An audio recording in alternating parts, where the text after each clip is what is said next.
What's up, guys? Visuals MMA here. Today I'm going to be going over the roadmaps for UFC 2024. Let's get started with the heavyweight division. Tom Aspinall will be the champion by the end of 2024. Let me tell you, he's going to be fighting on UFC 302 in May in the United Kingdom. He's going to be fighting Cyril Gane. It'll be the French versus the English. What a fight. Let's get it done. Perfect fight. I honestly love that fight. It's so sick. In July, we're going to have UFC 304, International Fight Week. John Jones versus... Stipe Miocic. I don't know why John Jones is not fighting the interim champion, but I believe he's going to retire after this. This really, really boring fight. Let's get that away. John Jones is retired. We're going to get a rank up belt or the unification bout or whatever you call it in November. UFC 308. Tom Aspinall is going to become the UFC heavyweight champion of the world, not the interim, the UFC heavyweight champion of the world in New York, in MSG in November against Jailton Almeida. I think Jailton Almeida will have 2 fights before this, or maybe 1 fight. He's the rightful next contender. He makes sense. He's the most dangerous fighter outside of like Cyril Gane and stuff. So yeah, let's get him done. Moving on. So we're gonna go down a way. We're gonna go to the flyweight division. Manel Kape. I think he's gonna be champion by the end of the year. You're probably like, what the hell? Visuals, are you gone nuts? Well, I think he actually beats Pantoja the second time. I watched their first fight. It was a bit of a dominance from Pantoja, but I think Manel Kape can catch him. I think Manel Kape's got that power. Let's get it done. Manel Kape, April, UFC 301 in Brazil. This will be a week right after UFC 300. I believe that's when UFC 301 will happen. And it will be in Brazil. And I think Pantoja and Manel Kape will co-main. You'll see who mains this. I think they'll co-main. And I think Manel Kape wins. Which sucks because Brazil loses. But, you know, we'll see what happens. Then in September, UFC 306, UFC Sphere, UFC Noche, Manel Kape versus Moreno. Moreno's back in the title picture. We've got the Mexican at UFC Noche. I hope Manel Kape wins. God, I'm so bored of Moreno. He's so cringe. I'm not even gonna lie. Moving on, that's probably gonna upset some people. UFC, okay, let's get back into it. We're done with the sleepers. Light heavyweight division, Alex Pereira. Let's get into it. 301, Brazil, headliner, Jamal Hill versus Alex Pereira. I think Alex Pereira takes him to a close decision victory, and I think it's going to be a tough fight for him. Obviously, Jamal Hill, he's a good striker. I think the leg kicks are going to add up, and I think Alex Pereira is going to win off them. Moving on, we're going to go into July. UFC 304, International Fight Week. I think he's going to co-main to John Jones versus... Stipe Miocic. Should be the main event because why is that even a fight? Tom Aspinall's right there. Sorry, I'm so pissed. Dana White privilege. International Fight Week, Magomed versus Alex Pereira. I think actually Alex Pereira is going to upset a victory here, and I think he's going to knock out Magomed Ankalaev in the first or second round. Magomed, I watched his fights, and he's got his hands down in some areas where head kick, a left hook, something could come. I think Alex Pereira gets it done. Moving on. In December, you're probably like, what the hell is this? Visuals, have you gone nuts? Israel Adesanya, he doesn't deserve a shot. Well, you'll see what I've actually pictured and what I actually think is going to happen. I think the UFC is actually being really smart. But I think in December, UFC 309, Melbourne, Australia. If you're going to do Alex Pereira versus Israel Adesanya 3, you have to do it in a stadium, and you have to do it in the biggest stadium that the UFC's ever been in, which is Marvel Stadium down in Melbourne, Australia. It's a massive fight to come back to Melbourne, and Melbourne's obviously been a big place for the UFC for a few years now, but they haven't been there since COVID, so I'd love to see that happen. Yeah, there's totally no bias towards that one. Moving on, bantamweight, Sean O'Malley. Obviously a great fighter. UFC 299 Miami. He's going to be fighting Chito Vera. I think he beats him.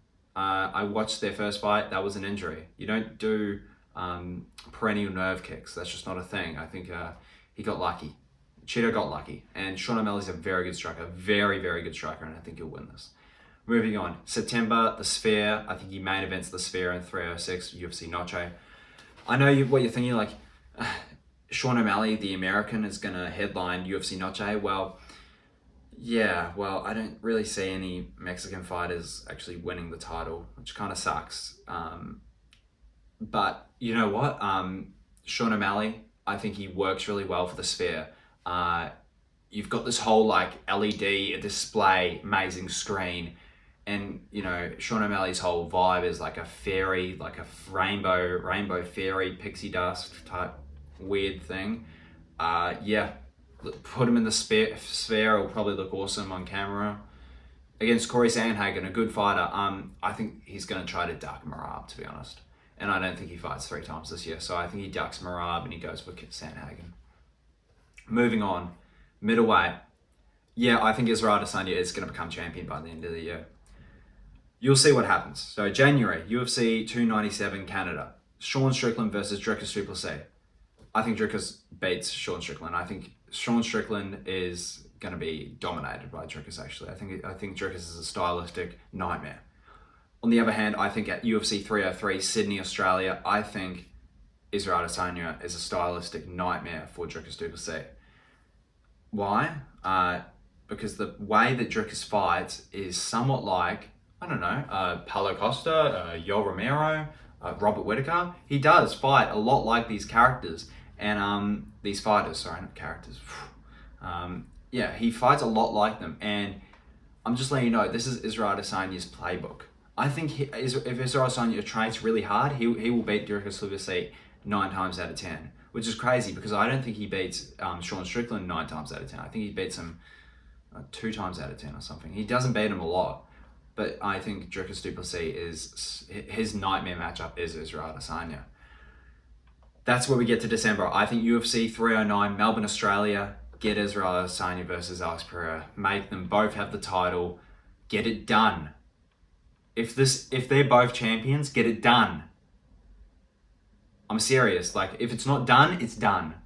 Like, it better be done. I'm sorry. This is a great fight. This is a mega fight. This is one of the 3 mega fights you can make, which is John Jones versus Ngannou, a McGregor something fight, was it McGregor Islam or something? McGregor Oliveira, that's my mega fight. And Alex Pereira versus Israel Adesanya 3, that's a mega fight. And make it maybe 195. You never know. You can make it 195. That'd be kind of cool. Interesting. Moving on, featherweight, Alexander Volkanovski versus Ilia Topuria. I think Volk. I think we all know Volk just smashes them. Like, we're all like, oh, Ilia could beat him, and then in the back of our heads, we're just like, yeah, Volk's gonna beat him. He's 26 and he talks, but he's not good. Let's be real. Like, I watched his Josh Emmett fight. It was interesting. There are massive openings for Volk. Let's be real. Volk's gonna win. I'm totally not biased. Volk's gonna win. Moving on, December, UFC 309. I don't actually know who Volk's gonna verse after being Topuria. I put Sterling in here. I think Sterling, if he like goes down the rankings, maybe versus a Bryce Mitchell of a KO, versus someone else, maybe an Arnold Allen up the rankings, and then versus Volk at the end of the year, that would make sense. I want the Max Holloway fight, to be honest, but I don't think he beats Holloway, to be honest. So, yeah, that's kind of up to you guys. So, have a think about it. Who do you think Volk should fight? Leave it down in the comments. I actually like that. Sterling is the best one. I don't want the Max 4. You know, Volk doesn't need to beat him 4 times Volk's has beat him 3 times in a row. Like, I don't care if the second fight was a close fight. It wasn't, by the way. He won 3-2 easily. Moving on, welterweight, Shavkat Rakhmonov. He'll be the champion. Reason why? Leon Edwards beats Bilal. Watch the first fight. He's going to beat Bilal. And for November, UFC 308, I think in November, he actually headlines this. So we're going to do Tom Aspinall and Leon Edwards twice this year in each pay-per-view. And I think they swap around who headlines. And I think Shavkat will win. And yeah, it's going to be a tough fight for Shavkat though. I'll say I do respect Leon Edwards, and he is like an Israel Adesanya where you just think they can wrestle you, but they can't. I'm sorry, they just can't. Like, you're going to see Hamzat Chimaev go up the rankings. I don't think he beats Sean Strickland. I don't think he beats Dricus Super C. And you're going to be like, oh, that's a massive upset. It won't be. Because I'm sorry, these wrestlers haven't won besides Islam Makhachev. If Ankalaev should be the champion, but he's not. He's not, okay? Because Islam Makhachev is a different beast. Khabib Nurmagomedov is a different beast. Wrestlers aren't different beasts. Let's stop acting like wrestlers are insane. They're not, okay? Wrestling's not the best martial arts. Striking is clearly the best martial arts. Look at everyone that is champion right now. Sean Strickland, Sean O'Malley, Leon Edwards, Alexander Volkanovski, Alex Pereira. Come on. Wrestling is a good base, but I'm just saying, you need striking. Lightweight, Islam Makhachev, yeah, I know. You're like, what the hell? What are you doing, visuals? Why is Islam only fighting once this year? Well, you got to think about it, okay? He's not fighting in the first 3 events of the year. I don't know why. He said he could make a quick turnaround. He beat Volk in the first round, but seems like, Islam's lazy. I'm sorry. And, I think he's going to be Ramadan is in March and like a bit of April, I think. It's around March, if I recollect. And he can't fight during Ramadan. And Ramadan goes... Well, a lot of fighters actually do it after Ramadan, but Islam doesn't. Khabib didn't. I don't know why. So I see Islam versus Oliveira happening in Abu Dhabi because they're not going to do it in August, because if they do it in August, then he won't be able to fight in Abu Dhabi. He's just going to fight in Abu Dhabi this year. That's all I can say. I don't think Islam fights early. I think he's going to wait for his division to smooth out a bit, to have a rightful number 1 contender, even though Oliveira literally just beat like someone he was an underdog to and should be the rightful number 1 contender. But anyway, moving on. So this is my predictions for UFC 2024. You're probably like, where's 305? I'll get to that in a second. April 301, Pereira Hill, Cat versus Pantoja 2. May, UFC 302, United Kingdom, Aspinall versus Garn, Edwards versus Bilal. June 303, Sydney, Australia, Adesanya versus Duplessis. 304, Jones versus Miocic, Pereira versus Ankalaev. 306, O'Malley, Sandhagen, Cat, Moreno. 307, Makhachev, Oliveira 2, Edwards and Rakhmonov. UFC 308, New York, Aspinall versus Almeida. I know that's a bit crazy, but I don't see them doing a lot in New York this year. They've gifted New York stuff. Screw you, New York. They're never... Oh, they are a great girl. What am I talking about? Sorry. UFC 309, Pereira versus Adesanya 3, Volk versus Sterling, or whoever the rightful number 1 contender is at that point. I hate putting Volk on ice, but he kind of has to. Unless he versus a lightweight contender, which could happen. Not a title fight though, so I can't put it on this. Yeah, I think McGregor is going to fight on UFC 305. It makes sense. The 305, Miami, Diaz 3. That is literally a match made in heaven. UFC 305, Miami. The reporter said it like a few months back. Just do it. Just get it done. Miami, McGregor, Diaz 3. That's sweet. That's awesome. Yeah. I hope you guys like this video. Let me know down in the comments what you guys think. Yeah, thanks for watching. Hope you have a good one. Peace.